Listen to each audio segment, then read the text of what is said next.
Welcome back to the West Ham Fan Preview Show, the West Ham Fan Premier League Countdown, where I talk about every team, all 20 teams, up until the Premier League starts. You'll see in a video every day, even talking about my team. You get the gist by now if you are a regular to the channel. If you are new, make sure to like and subscribe. Today we are talking about Nottingham Forest.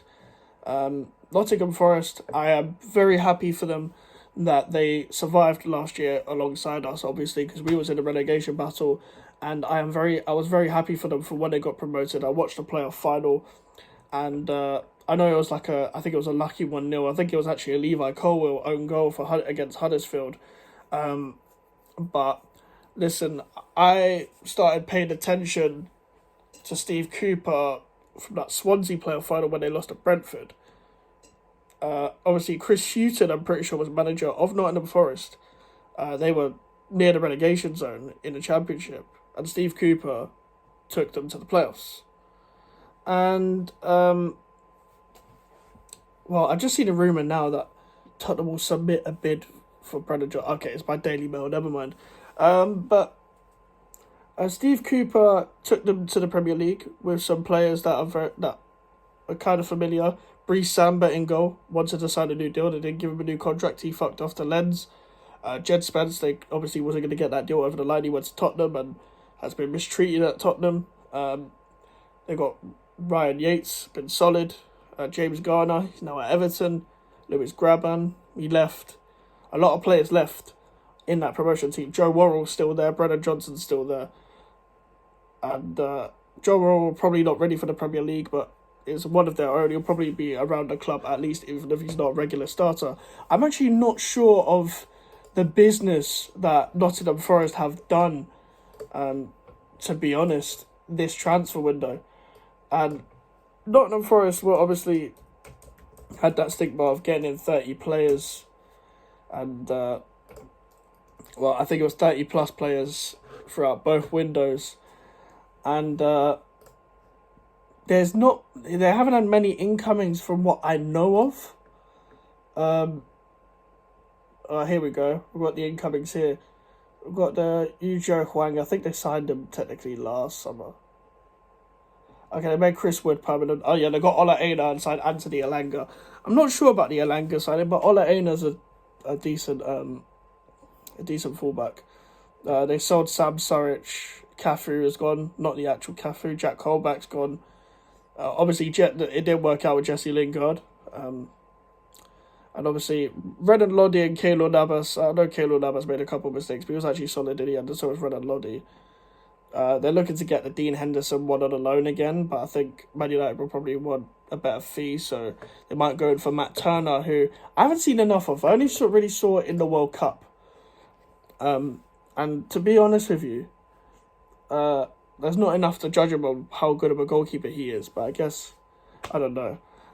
They relied on a lot of their home form last season as well at the City ground. That's going to be a fortress again for me this season.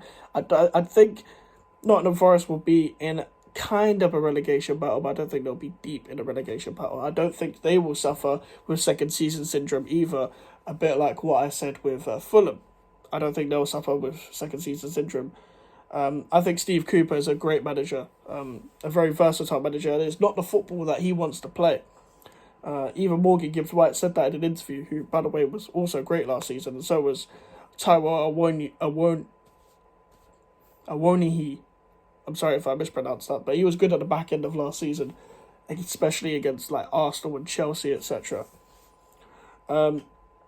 He does want to play more of a possession style of football with three in build-up, with three centre-backs in build-up, and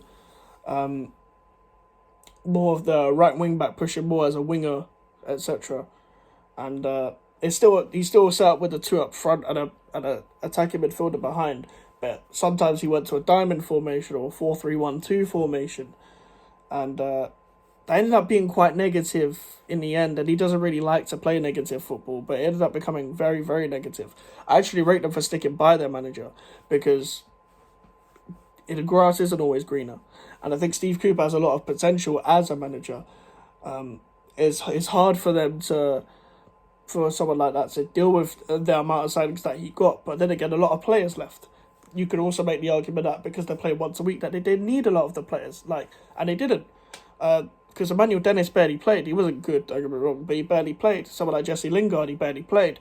He ended up getting replaced straight away by Morgan Gibbs-White, who was absolutely sensational. I remember being linked to Brennan Johnson as a West Ham fan, and then watching him in the Championship. I was like, yeah, get him in, and he's done well in the Premier League. And maybe there was times where he should have been dropped. And he's Steve Cooper's guy, so there's a bit of bias there probably, because every manager has their favourites in the Premier League.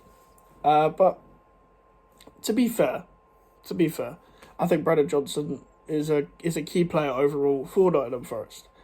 Harry Toffolo could not play because of a gambling thing, a bit like the Ivan Toney thing. I wonder what they're going to do with Omar Richards at left wing back. I don't know if they've signed a left wing back, because Renan Loddy's left. Maybe Ola Aina will fill in for that because he can play both sides. The Elanga signing will be interesting because I don't know how they're going to utilise him. They've got a Premier League experienced striker in Chris Wood and Tyrell Wanyi, which is good options at striker. And I generally think they'll be fine. I think they'll be solid. I think the main thing, they're going to have to improve their away record, because I think they only won one. Did they only win once away from home last season? I think it was against Southampton. I could be wrong. They might have won twice, but it wasn't a great away record. And I think once a record like that starts going, it gets into the players' heads, and they're thinking there's a bit of a mental block there. Like when I watched West Ham Nottingham Forest at the City Ground, we played well, but Nottingham Forest were just more clinical on the day. I guess luck was on their side, but they made their own luck. It was the first Premier League game at the City Ground. When I watched them at our place, we played them off the park, and we deserved to win 4-0 in the end because how bad their defence was. I don't know if Felipe is still there, but if Felipe is still there, and it wasn't just a 1-year deal or a 6-month deal, that's a good defender. That's an experienced defender. Musa Niakate, I think that's how you pronounce his name, also a solid defender. Could take long throws as well. That man does not need a run up to take a throw. If you watch this guy take a throw in, the guy doesn't even run up. Like we see, like Ryan Shotton, Rory Delap, all these players, Sorensen for Brentford and other players that play for them. This guy does not need a run up to take a long throw. By the way, this guy just stands there and just goes ding, and it's already in the box. It's like a cross. And I'm pretty sure that's how Taiwo, I keep saying his name, Awoni, he scored at Stamford Bridge. But yeah, man, like Nottingham Forest, they'll be fine. I think they'll be fine. They're not getting relegated, put it that way. I know who's getting relegated. I'll tell you that much, and we'll come to that in my Premier League predictions video. But that'll be it. Make sure to leave a like and subscribe to the YouTube channel. Social medias are in the description if you want to follow me, and the email for the inquiries. I'll see you guys later. Goodbye.